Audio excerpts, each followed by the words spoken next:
to be the play on here. Winners finals. This will be a best of 5. Yes, in best of 5 territory here, Wolf. And you know what? This is a matchup that kind of feels right up Forsburn's alley, because the entire point of Forsburn, 90% of the time, is you're playing a very high mobility keep out game, where you're trying to poke with nair, poke with back air, poke with cape, poke with down air, cover with down air, as this big reward to any of the conditioning that you do. And Fleet never is one to always have access to shield like majority of the rest of the cast. With Fleet, a lot of times you want to short hop a little bit more. You want to be in full hop a little bit more. You want to float a little bit more. You want to play on platforms. No, about it the same as the rest of the cast. But that can mean that Forsburn has a lot more opportunity to get cashed out damage with some of those keep out buttons, as opposed to always needing to condition, and then cash out. And we'll have to see how the results will go. Bbatts will have a good time kind of getting rid of the smoke, whether it be with the projectiles or as well as the arrows.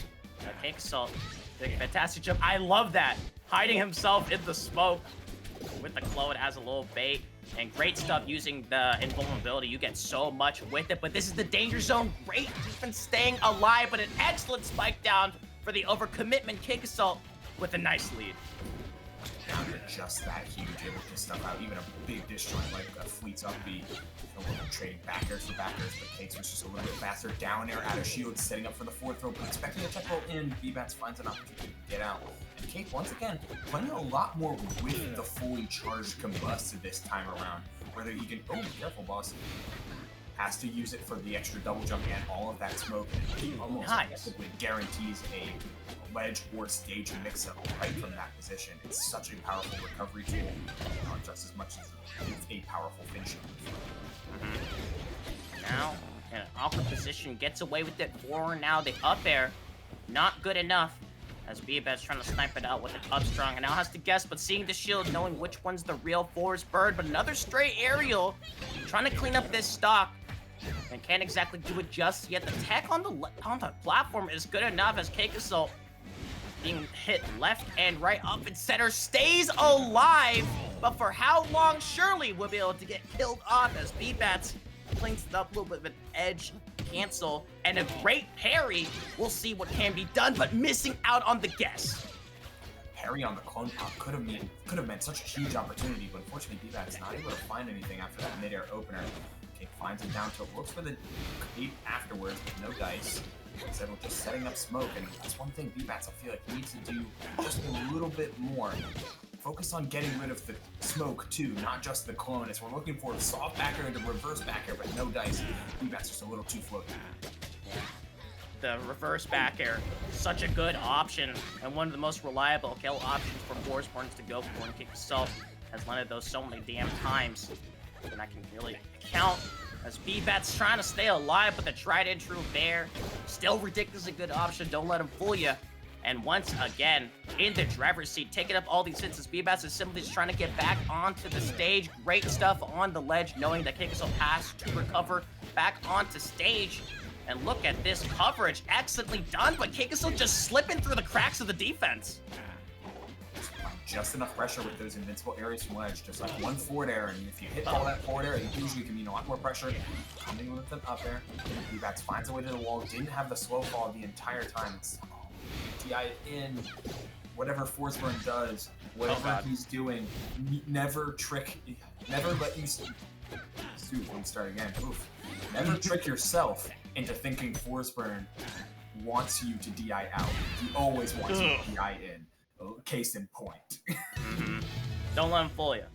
You know, they're like, please, like, you gotta survive, get a DI in. Oh no, you're dead. It's like, oh, look at this, I might down strong, you better DI in. Oh no, I down tilted you into another confirm. Oh, it's like, oh, it's a mistake. No, just keep doing it for me, please. But at the same time, real good stuff. And how many times we've seen, you know, CakeAssault utilize that cape, you know, catching players trying to get back onto the stage or just kind of DI into the ledge, constantly just pulling them left and right. We've seen, you know, CakeAssault earlier go for like the double cape, and both of them were able to land afterwards with that strong. So Bbatts did fantastically well. Was able to get those hits in and was able to really force CakeAssault into really awkward positions. But, and it was just small little holes that CakeAssault was able to just kind of wiggle out of, utilizing so much of the ledge and mobility and continuing to use it on as we're hopping into game number 2. Giving some time to admire both players, I guess. Yeah, some Hodojo action and some both players action. You get to watch them actively yapping at each other mid-game. Like, these two are great friends, so you, like, mid-game or post-game, they were just either making fun of each other or workshopping. It's like, hey, what do I do there in game 1 of this best-of-5 winners final set? It's like, it's awesome. And they're treating it like they should on all fronts, learning and adapting, but missing that up strong. It's a big deal, an opportunity for Bbatts, who needs to cash in on the biggest thing that fleet is good at, edge guarding Forsburn. But you get ledge hog like that after a long recovery route, you know you're going to be setting yourself behind the end. Yeah, the dodge arrow can only do so much in getting you, towards the up. Trying to grab onto that ledge, so Bbatts in a really uncomfortable position as CakeAssault, a flurry of attacks, a flurry of aggression, and able to get away with it. Look at those DI-ins that CakeAssault is just loving right now. Eat those up for breakfast. Cake continues to do that spawn clone, but then hold special, so the clone doesn't jump when it runs off stage, it just runs off stage, like keeping a very low clone pop for any low recovery routes, which gives him an opportunity then to complete an edge guard or to catch a landing if the Bbatts ever decides to go high. Oh my! Ledge dash down strong to finish things up. Again, de-incentivizing the recovery low and then punishing the recovery high, time and time again. Cake is just getting you exactly where he wants. Yeah, you just saw the high recovery a mile away, and knowing the crouch cancel was going to happen after the up tilt, real smart. Jumping away, an arrow, this first one doesn't land, the second one hits the clone! Bbatts just can't take a break, finally able to strike back after the parry does miss out, and the second one on the parry on Bbatts then won't get punished, thankfully. But CakeAssault still in such a commanding position and now can just continue with the aggression or opt to hold center stage with the flurry of bears. And like you said earlier, with the clones holding the button, and simple and clean, CakeAssault takes game number 2 with a nice little ledge hog.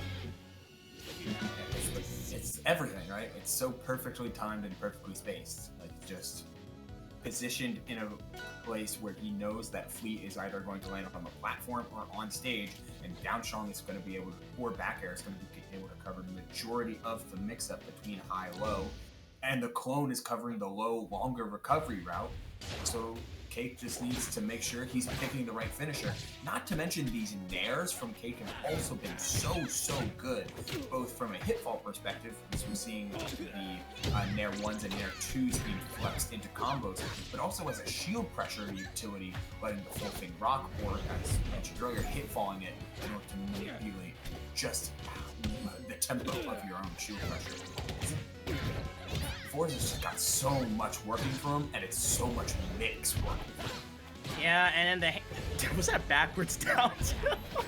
And when in the hands of a player like CakeAssault, it's like watching a dance in motion, a robotic one as well. You're just seeing so many of these. Like, look at that moonwalk on the platform. It'll continue it down, but Bbatts finds a nice little gap, forced to put into the air dodge, and it leads to their death because CakeAssault was able to recover first. A ledge hog, a repeat of game number 2 on the first and last stock. Bbatts gotta find some way to bring this one back. Getting rid of the smoke is one way to do so, but look at CakeAssault staying true to the name, because damn, Bbatts just can't take a break. Can't get one at all. As Uba, look at this aggression. It's not even like seeing Bbatts be wrong half the times. Like, sometimes Cake is just being better, and sometimes he's right and not finding just the right hit. Like we saw in the first stock that Bbatts lost. He was right to be aggressive and try and hit the clone spawn, but Cake just got in a dangerous spot, and all those up airs, no wall to get there. Cake trying to finish things off, and does so with the threat of a down air. Didn't even need to land anything. Just forced Bbatts into a position where he could not recover, thanks to his own counter pick.